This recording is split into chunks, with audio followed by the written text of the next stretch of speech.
remember how... Yeah. Remember when you could cough and not weird the whole... Remember the days when you could, like, clear your throat and not empty out a room? Like, oh, Jesus. I'm older than you think I am, you know? I'm 63. I lie upwards in age. I lie older, you know? A lot of people my age lie downward. They lie younger. They're like, oh, I'm 34. And you're like, well, you look like dog shit for 34. It's not, this is a bad tactic. I lie the other way, say I'm 63, maybe when he's like, you look good, old timer. No, I'll take it. I'll take any compliment I can get these days as a straight whitey. I'll take anything nice you got to say. I'll take it.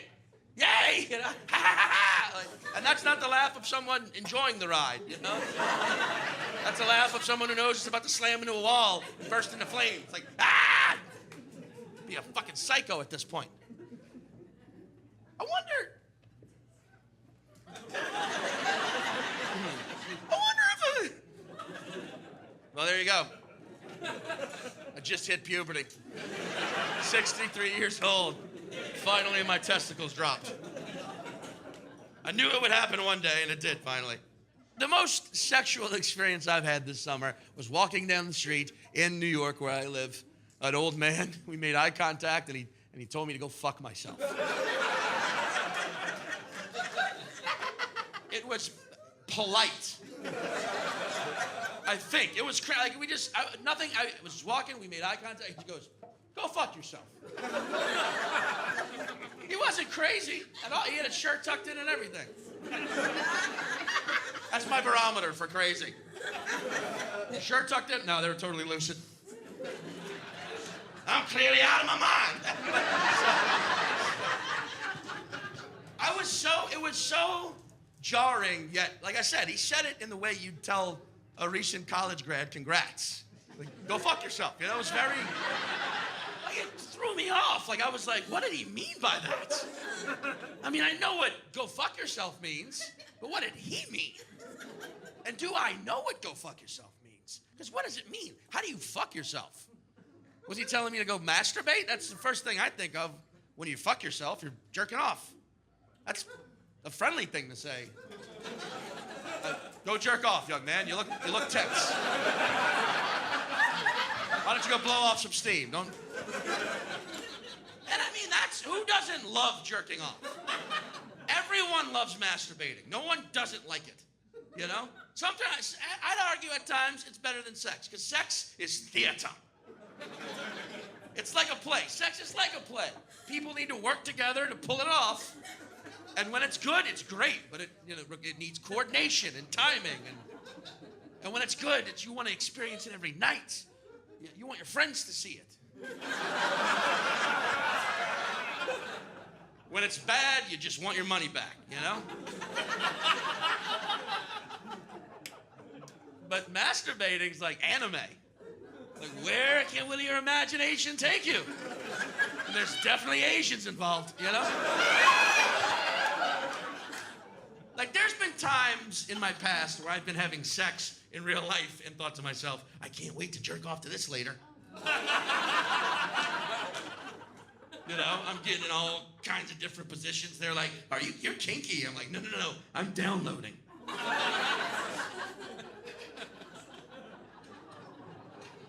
So if he was saying that's a friendly thing to say. I mean, because like, what other way could he have meant it? He could have meant financially. Financially, go fuck yourself. What if that was, he's like, go fuck yourself, like go borrow money from yourself to invest in cryptocurrency. You know, don't do it and just ghost yourself. You know, blow the money on Nikes and hot dogs and whatnot. And don't return your emails or your calls and just fuck yourself, young man. That's hardcore if he meant it like that. Why would he say that to me? Maybe he thinks I needed to learn a lesson, because you would if you did that to yourself. I'd be like, I can't trust anyone, not even me. And then I'd probably start reading about Eastern philosophies and get into meditation, and because I'd want to help others. I'd become a teacher, a guru. Maybe I'd end up on the Joe Rogan Experience, you know? And Joe Rogan would be interviewing me, and he'd be like, how did you do it? Was it DMT? Was it MMA? I'd say, no, Joe, it was IFM. I fucked myself. you're a self-help guru. So if he meant it like that, again, that's nice of him. He could have meant metaphysically. Go fuck yourself. Like, go have an out-of-body experience, rotate back around as an apparition, and just plow away on your mortal vessel. Just bang yourself. And that's the one I can identify with the most. Being a Scorpio, as I am. I'm a spiritual person. Like, what if I have an out-of-body experience and before I blast off into the cosmos, I'm like, hold on. Look at me. Look at old biscuit balls me. I'm gonna get some. I just pound. Just, like, literally fuck myself. You know? Grabbing my fat titties and my, you know, and then I end up back in my body and wake up the next morning like, was that a real? Was that a... No, nope, I taste my own cum in my mouth. Silly celestial me. And I would be the most open-minded person on earth after that experience, after that astral projection, with 2 S's, mind you. But I think in reality, he meant it the way everyone means it when they say it. They mean, go get a phallic-shaped object and jam it in the orifice of your choosing. Go fuck yourself. What if I did that, though? What if I fucking did that? What if I said to you right now, my friends, I said, I'm gonna go fuck myself. When I left here, I went and found the dildo outlet. Seems like a thing that exists in Portland somewhere. The dildo outlet. And I got a big veiny jambo, you know, and just with a suction cup on the end. I just stuck it to the fridge. You know? Got a can of Pam out of the pantry, just lubed it up. I said I would do this, and I'm a man of my word. And I'm just right there, just, you know, fucked myself, like, you know? What would happen during this experience? I would have the realization that I already know there's a spectrum, and we're all on it, you know? Both sexual and autistic in this case, really. I find I'm somewhere in between, you know?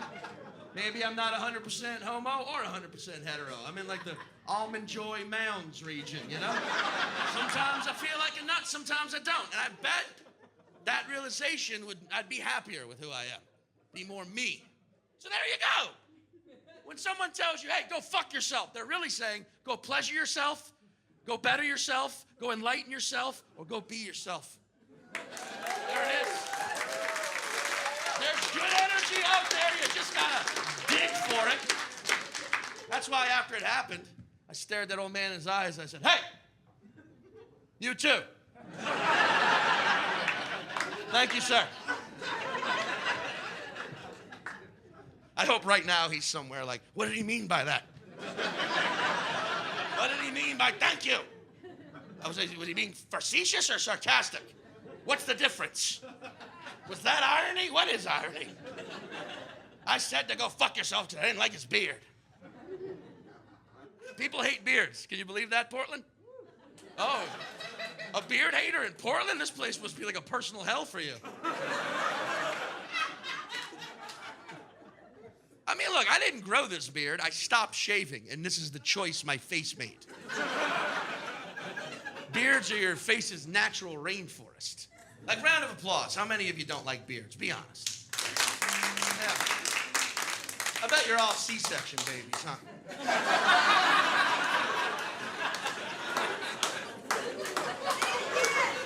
You don't like anything natural, do you?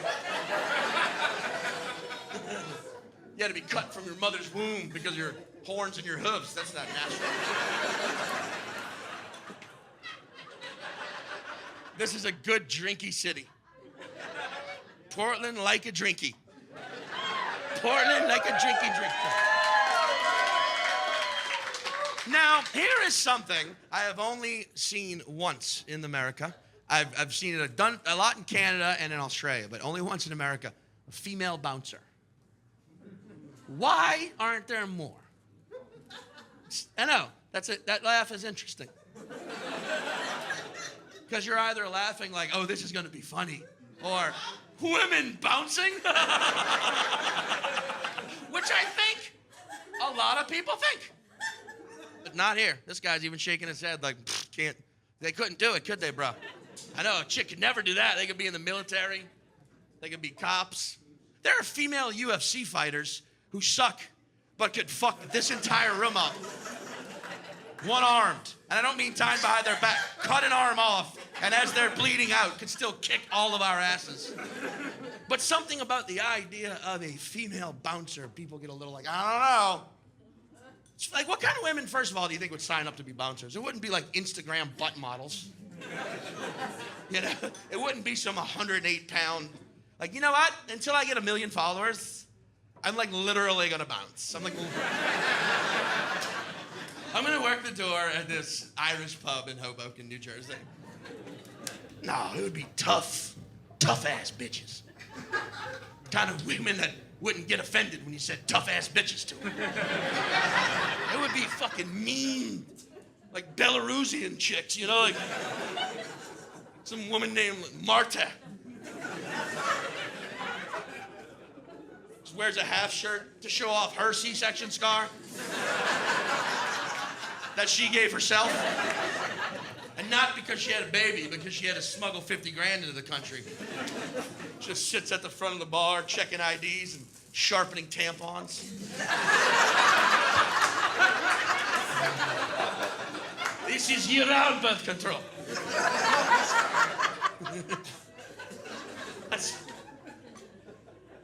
Because I have a friend, a buddy of mine owns a bar. I asked him once, I was like, would you ever hire female security? And he was very quick to answer, and he goes, I don't know, man. I don't know if a woman can handle these animals. Like what, drunks? They're drunks, they're not animals. Male, you ever wonder why bouncers always win? Every time? Why every bar in the country isn't overthrown by a coup of regulars? Every night?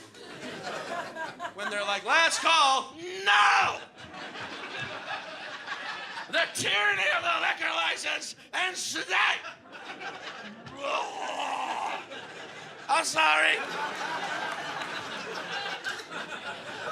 Because alcohol doesn't make you better at anything except being shittier at everything. That's why we drink it, to let go. I love bad drunks. I love it. I love a fucking bad, you know what I'm talking about. Some of you are probably here tonight. You're like 2 drinks away from ruining your entire table's night. Like, that shit's gonna start. The toddler neck, I love it. Like after your second drink, like, let's get another round. Like, why? You've already disembarked on your journey. I love hearing the same story 5 times. I love when you cry for no reason. Oh, I love when bad drunks cry. My theory is their body's trying to process out the alcohol faster, but can't fill the bladder quickly enough, so they're like, fuck it, tears. So when your bad drinking friend starts crying, get a shot glass, collect those tears. They might be 80 proof. You might have a free shot by the end of the night, and you award it to whoever has to chase them when they try to jog home to their parents' house 2 towns away. And now wait, let me be clear, I'm not talking about alcoholics. Alcoholics are not shitty drinkers. They crush drinking. Shitty lifers? Maybe, but the booze part? Oh, they are titans. You don't ever have to babysit an alcoholic. They gotta go.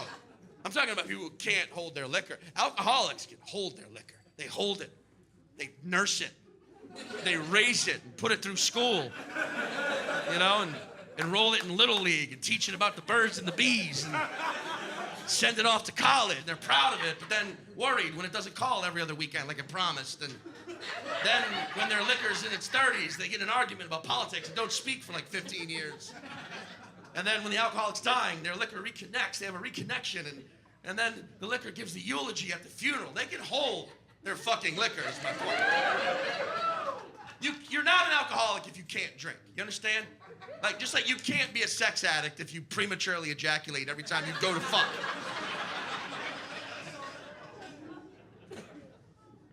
I have a friend who's a goddamn terrible drunk. He sucks so bad at it, and I love him for it. I love him because he thinks he can get better. You can't. That's a myth. It's a myth. Oh, man, you got an upper tolerance. Bullshit. It's not real. The tolerance you enter the game with is what you got. It's true. You may get better about dealing with your drunk self, like knowing when and where to puke. You know, and to not call inanimate objects the N-word and think it's funny. Like, you may learn to not do that, but it'll take you the same amount of drinks to get to that point. But he's convinced. Here's what he does now. He journals while drinking. Not in his phone either. He has a separate journal just to write journal entries in while he's drinking so he can read them while sober and learn how to be better at drinking. If you're at that point with any substance, walk away. Go to night school. Because what do you think's gonna happen when you carry a drunk journal? Are you gonna leave it at the bar? Yeah, you're gonna do that. Who do you think's at the bar with you? Is it me? Yeah. Did I get to it before anyone else? Of course I did. Did I return it eventually? Not till after I snap a pic. Because these are some of the entries from his drinking journal. I gotta share these. All right, here we go. Oh snap, just had my first ever mojito. Yum-tastic. Right there, grounds for dismissal of friendship. Yum-tastic. That's a word you think and say, but never write down, ever. It's like a meditation mantra, you know what I mean? Hey, there's more to that sentence. This shit's my new jam. Makes me want to live in Mexico. Yeah, cool. Maybe he knows of an awesome Cuban neighborhood in Mexico. Otherwise, he's a fucking idiot. So, second entry. Uh-oh, feeling a buzz. Gonna switch to beer. By beer, I mean more whiskey. Is there a brand of whiskey called beer? Question mark. LOL. Okay, listen. I fucking hate when people add more OLs to LOL. Laugh out loud. The acronym is achieved. No more OLs are necessary. But almost like he knew I'd be reading this, in parentheses, he wrote, love outing lesbians on Labor Day outside London, Ontario, on liquids, often loudly. That's an interesting insight to a man I call a friend. Here we go. Third, now he gets real. Just had another shot of chartreuse, one for Bethany. She's no longer in my life, and of course, that's my fault. I failed, and I lied. I said I'd be there for her, and I wasn't. I'll regret that every single day until my last, which without her, I hope is sooner than later. Jesus Christ! He's just walking around with that. It's a broken soul like the rest of us. That made me want to immediately put it down and reach out to him and be like, are you all right, man? Let's talk. Until I read the very next entry, which is, but fuck that bitch. If she can't see I'm the best shit that ever happened to her, I hope she never sees shit ever again. I don't want her to go blind. I just don't think she deserves to have vision. Know what I'm saying? Eat the dick.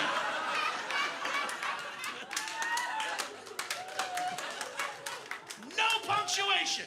None at all. What does that tell you? What would you learn from that if you read it the next day? That problems. That boy lives with his demons. They're roommates. Like every hardcore drunk has a tell, a moment where you're like, aha! You were in peak form, buddy. You were there. You've achieved it. You've become the warrior that you always were. My friends is when he starts speaking in unisentences, which is when your brain, your shit-faced brain, takes a full sentence and condenses it into one word. Because when you're in that state, you're busy. You got a lot of stuff to say that you're going to regret the next morning. So, it gets to it. An example of this is in the beginning of the night when he orders a drink. Yes, I'll have a vodka soda, a splash of cranberry with a lime, please. By the end of that night, same sentence, splash vodka, coated on a lime glass, cranboyage. Like, did you say cranboyage? Is that French or did you make up a new word? And I like that because I think that's where words like supercalifragilisticexpialidocious came from. Some drunk fucker at a bar in the 60s. Pretentious. slamming back martinis, attempted to say something that sounded intelligent to impress people. He tried to say, Californians seem superlative, but are quite fragile and pessimistic when experiencing something even slightly atrocious.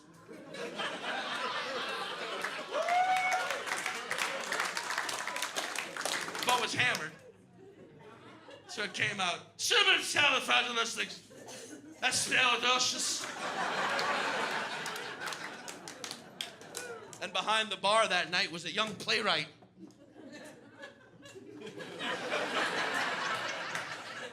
who immediately called his brother like, listen, I got it. I got the title of the song we're writing for that musical about a magical nanny. The Mary Poppins, you fuckface. We've been fucking working on this shit. Yeah, you go fuck yourself.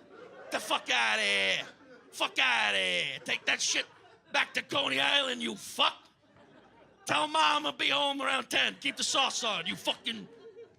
They're from Brooklyn. Go Dodgers. I love bad drunks. This is why we need more female bouncers. Why do I want more female bouncers? Equality. That's a job a woman could do better than us. I want to see women have that position. I want to see that. I want to see women throw drunk assholes out of a bar. And by drunk assholes, I mean other fucking women. You never get to see that.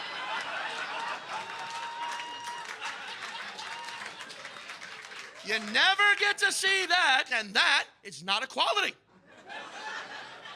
For every drunk asshole dude, there's a drunk asshole woman who is 15 times worse because she will get away with fucking genocide.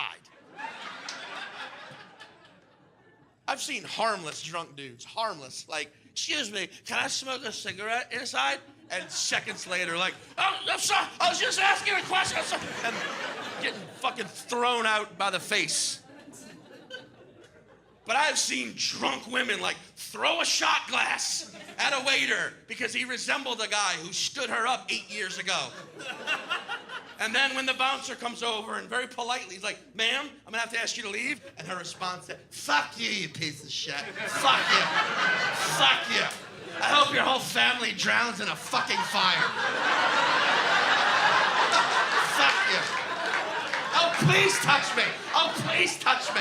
I'll have you fucking deported, you fucking... You're a fucking dyke. And the bouncer just has to stay calm and go, ma'am, please come with me. But not if there were a female bouncer on staff. Right? Then all this guy would have to do is go, okay, cool. Marta! Marta, we got a princess! Marta's just in the back, just punching sides of beef. A side of beef that she brought from home. What? Princess! And then Marta comes and drags the princess out by her tits. Undefendable move. Only a woman can do to another woman. Throws her out. You stay the fuck out. You give us a bad name with your rosé bullshit. I like your bangs. I like them. No, you have a slender face. They frame it well. It looks good. The next time I see your face, I fucking shit on it.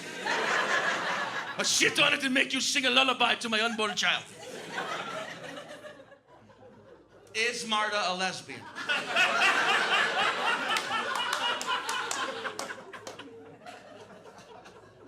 Trick question, none of our business.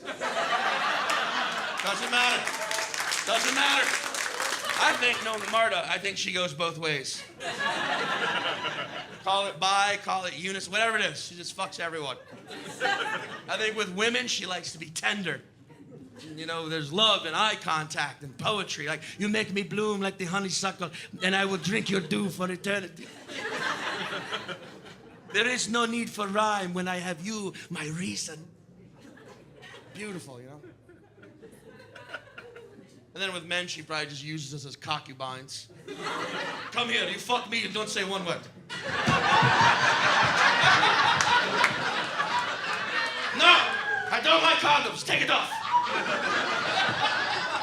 You can come inside me, but first, make me come so hard, it is guaranteed miscarriage.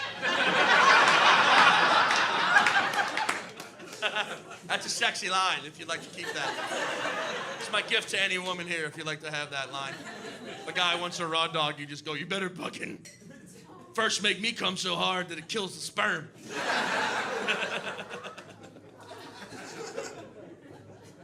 That's okay. Women don't have fun. Like, men have tons of those dumb, I'm about to blow a load. Yeah. Oh, shit, I'm gonna bust a nut. Or it's just, I'm a nut. That became one. Now that's just a verb now. I'm a nut. I think if you're a guy who says you're gonna nut, you should then have to go, like, as you actually... The thing no one warns you about when you have a threesome and one of your friends is involved is you have to be prepared to hear their cum sound. And I don't mean their genitals. I don't think the genitals should make a sound. I don't know though. When you orgasm, your genitals like if your genitals make like a duck call, like if that's you, I mean, you should have an OnlyFans page if you don't already. You're leaving money on the table. No, I'm talking about the vocal cum sound that people make. You just never. I mean, and men, we're not the cool ones in this conversation. That's very shit. Like, that's how you know it's a good guy, though. He doesn't expect much out of life. Even though he knows it's gonna happen, you know, ramming a penis in and out of a wet orifice. He's it's like a surprise. That's a good person if that's your man. You tell a lot about a person by the cum sound they make. Some guys have a more vicious, like a like they grab on the shit. Like they're being drugged into hell by the souls of senators they had to grease on the way to power. You said you'd shred the document. If you come like that, drink some water.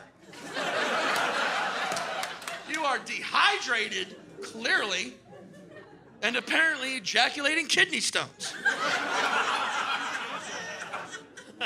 There's no way to sound cool, either. There's no cool cum sound. Abandon that idea. What's a cool cum?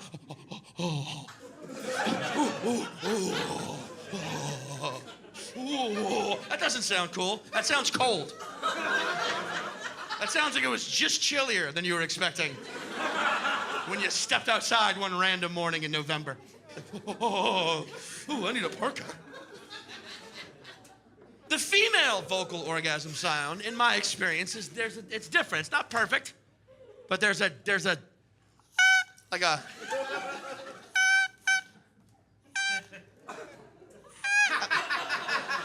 My vocal cords are clearly too torn and tattered to properly recreate this for you, but it's.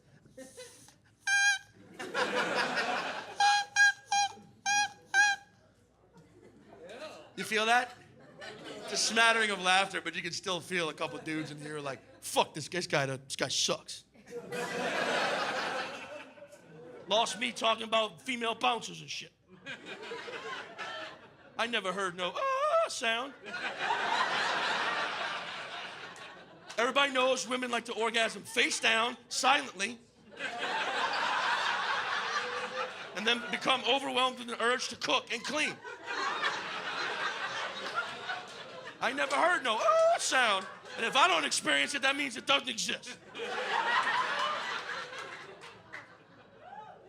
My father taught me that. His father before him taught him. I come from a long line of disappointing your spouse and lover. It's tradition. I refuse to break tradition. No, that's you. You're wrong, because it exists.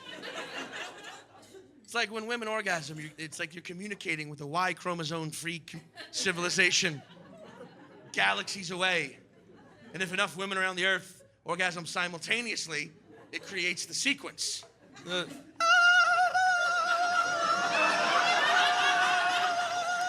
that's the sequence that initiates the invasion. Which, unfortunately, is why it'll probably never happen.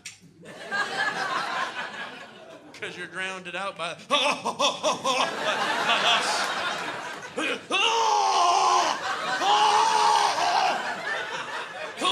Some of you laugh like that, like that's you. Is there someone in here who comes like that when you come? You sound like an angry Japanese CEO at a board meeting.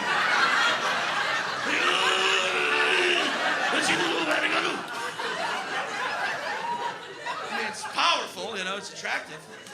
Okay, so the threesome I was involved in. Let me paint the picture for you. It was my best friend. We were both young.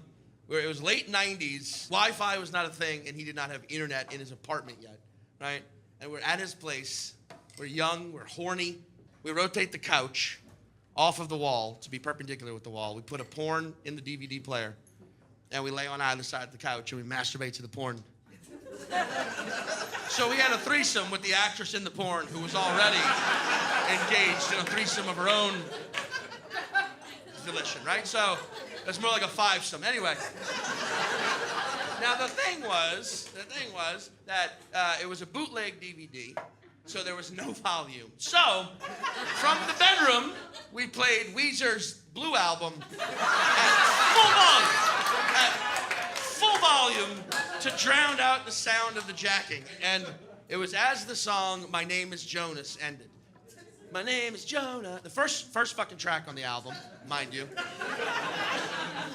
In that pause, or that silence between tracks, in that moment, I hear my best friend from the other side of the couch go, hey. That I was not prepared for. Hey. So much wisdom in that cum sound. How many lives had he lived before this? Because he was a strapping 20-year-old man. But then when he came, he sounded like a 73-year-old rabbi who just walked through cobwebs.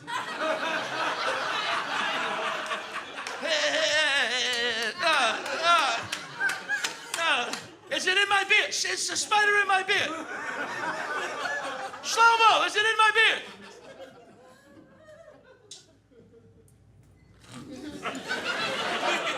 Thank you for the snort, whoever just did that. Thank you. Every time an audience member snorts, a comedian gets a wish.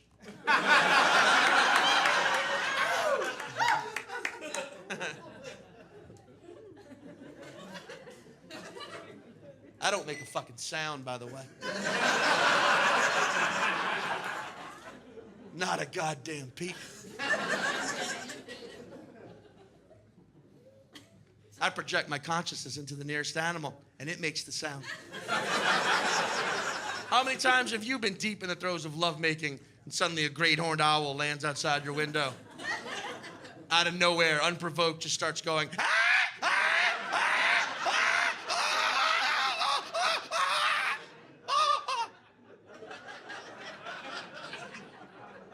That's what's up.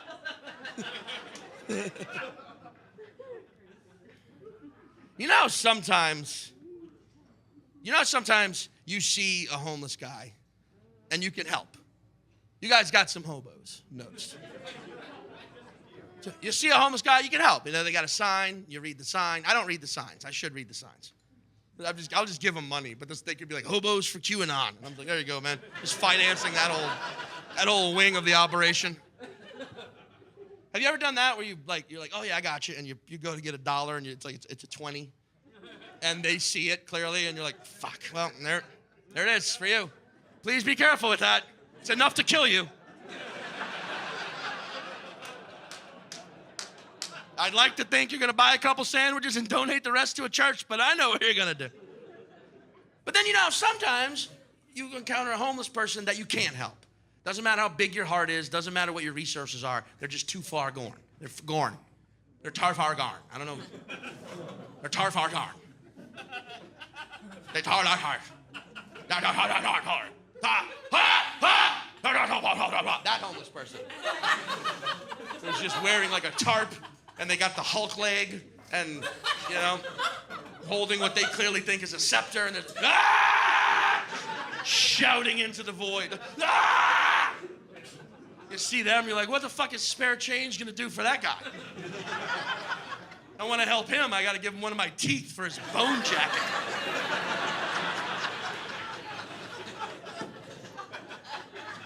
That feeling that you get when you see a homeless person that you cannot help, that is the same feeling I think aliens get when they buzz by Earth, and they're like, just don't go there, man. I know. I know. You want to help, you fucking can't. They're crazy. Because I think aliens could land on Earth and make contact, something they've never done, make contact with the whole planet, speak every single dialect of every single language spoken on Earth simultaneously, and talk to us and say, we exist. There are more like us. Here are some gifts. This technology will reverse the effects of climate change. You can have your planet back. This technology will eradicate all disease from your species, so you can move on as a peaceful civilization with a healthy planet. Good luck, Earthlings. And then they'd leave, and there'd still be people who are like, nah, fuck that bullshit. That's that liberal socialist bullshit, motherfucker. Fuck that. No. I ain't fucking with that for a second, man.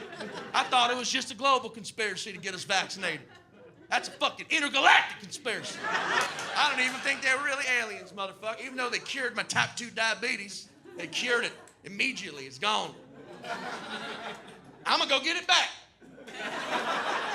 That's my right. That's my right to get type 2 diabetes and blame it on other people. That's my right. I'm gonna burn some tires too. I hate Earth. Fuck it. Like, why are we like this as Americans? We don't like being told what to do to the point of like completely fucking everything. Like, that might be the problem. Like, hey, Americans, don't hate your neighbor based on their differences. Fuck you, I hate everybody. Fuck you. Don't tell me what to do. Like, we should have a leader that psychologically just tricks us all. It's like, hey, Americans, don't give a shit about the fires and the flooding. Don't care about climate changes. Don't care. No, fuck you, man. Don't tell me what to care about, motherfucker. I'm gonna go trade in my Durango for a Nissan Leaf right now. Watch me do it. Watch me do it, boy. Don't tell me. It's my right to read up on stem cell research. That's my right. I'm gonna bring it up at church. Make them understand. Listen, all the dumb fucking shit people do in the name of freedom, don't blame freedom. You're just a fucking idiot. You understand? Like, people did die to give us freedom. We should do better things with it, you know?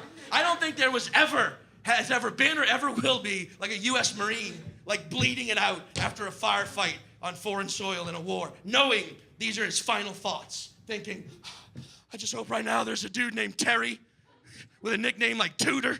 And I hope he's shit-faced on a whole bottle of Fireball, just driving a Sea-Doo full speed through a no-wake zone. And I hope he's singing old David Allan Coe songs at the top of his lungs as he passes a black family on a fishing trip.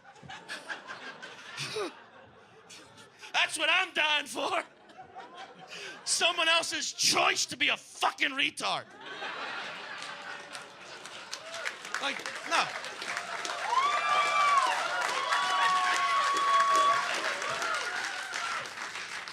That's why there's so much heartbreak. That's why there's so much heartbreak in this world. I believe that. I do. You don't? Heartbreak, you don't believe in it? Has it never happened to you? It's coming. I hate to be the one to tell you that. It's a necessary part of life. But human beings, we're like glow sticks. We can't truly shine until someone cracks us, shakes us up, takes us to a rave. There's this old saying that is, the heart wants what the heart wants. That implies that we don't choose who we fall in love with, right? But doesn't it, by that rationale, doesn't it sometimes feel like our hearts want us to suffer? They want us to get hurt? Now that makes sense to me. We treat our hearts like garbage. Most people don't care about their heart till a doctor's like, hey, you should start caring about Your heart. You're gonna die if you don't. I kind of think your heart has a mind of its own, a consciousness of its own, and it makes you fall in love with people based on your actions toward it, like your heart. Hey, what's happening right now? Are we still at a breakfast buffet? It's been 2.5 hours, and we were up all night drinking double IPA. We're still at a fucking breakfast. Okay, cool. You're only going to be attracted to people with secrets.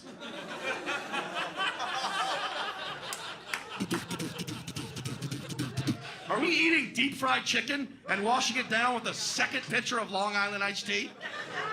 It's noon in 106-degree weather.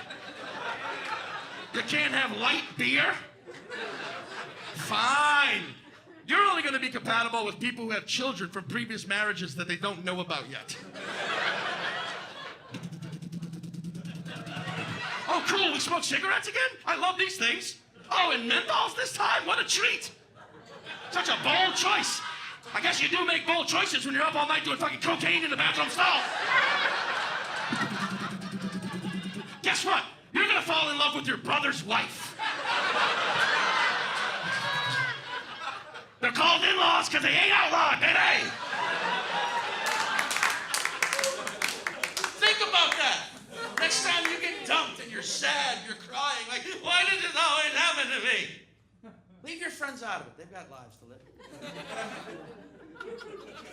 Listen to your heart. It's probably screaming the answer at you, like, broccoli and sleep. You give me broccoli and sleep for 2 weeks straight. And I promise you, the next person you fall in love with won't also be lying about their citizenship. And stop telling people you have a broken heart, by the way. I'm not broke. I do my fucking job. You're the one who keeps screwing this up. I hope when we keel over dead, the doctor cuts us open and says, this heart died of a broken human. Thank you. I appreciate that. Thank you. You're not supposed to personify an organ for that long. And I just want to be a superhero. I would like to be a superhero. I've been thinking about that a lot this year. I would like to have a superpower, or 3. I just don't think, like, what would your power be, sir? Super speed? That's a good one. That's a good one. What about you, man? Flying. Hell yeah, classics. What about you? Immortality. God. I just want to be God. I respect that. I mean, so that's the supervillain. We've identified if superpowered for real, Dr. God. I think if superpowers were real, they would have a stipulation. It's like it wouldn't just be you have a power and everything's real. Like I think there'd be a guy with superhuman strength, but only when he had a raging erection. So he doesn't save lives anymore because he doesn't want to get Me Too'd. You know? Or like, what if you had super speed, but only when your eyes were closed? That would fucking suck. Or like, what if you could fly, but only while you were pissing? You had to be urinating. The moment you stopped pissing, you fell from the sky. You had to wear 2 camelbacks full of Gatorade. Huh? Or like, what if there was a dude who could freeze time, but only by slapping the nearest child hard, like hard. And the younger the child, the longer time froze for. You know? So he saw some evil about to happen. He's like, oh, I need a while. I need a few hours. Hey, buddy. How old is he? 9 months, that'll do. Pap. And then the only way to start time back up was to go stand exactly where he was standing when he hit the kid. Every time, like, this part sucks. Listen, I just saved you all from a nuclear strike. Or what if you could read someone's mind, but only while you were coming? Just during those few seconds, like, okay. I know where he's keeping the hostages. I know. I got an address and everything. It was like Google Earth. I'll get more information. I'm happy to do it. Let me get a cigarette first. Or like, what if you could control someone's mind, but only while they were coming? That's a win-win. Here's a power I came up with that I don't think anyone would want, but I would accept, because I think it's hardcore powerful. The ability to, mentally, with your mind, control poop. You have telekinetic control over human feces. Someone over there gets it immediately. Basically saying you have the power to make anyone crap their pants whenever you choose. You're telling me that's not power? You're lying. You're lying to yourself and those around you. Think about it. I mean, this is unfortunate, but the shooters are back. Nobody's doing a fucking thing about it, it seems. But imagine, you're out somewhere, you see a guy, he's rolling up on a public situation, he's clearly got an AR-15, he's disturbed, you see him, there's not enough time to alert the authorities. Oh God, what are you gonna do? No big deal. Make him crap his pants right there on the spot. He's not gonna open fire. It's gonna be all like...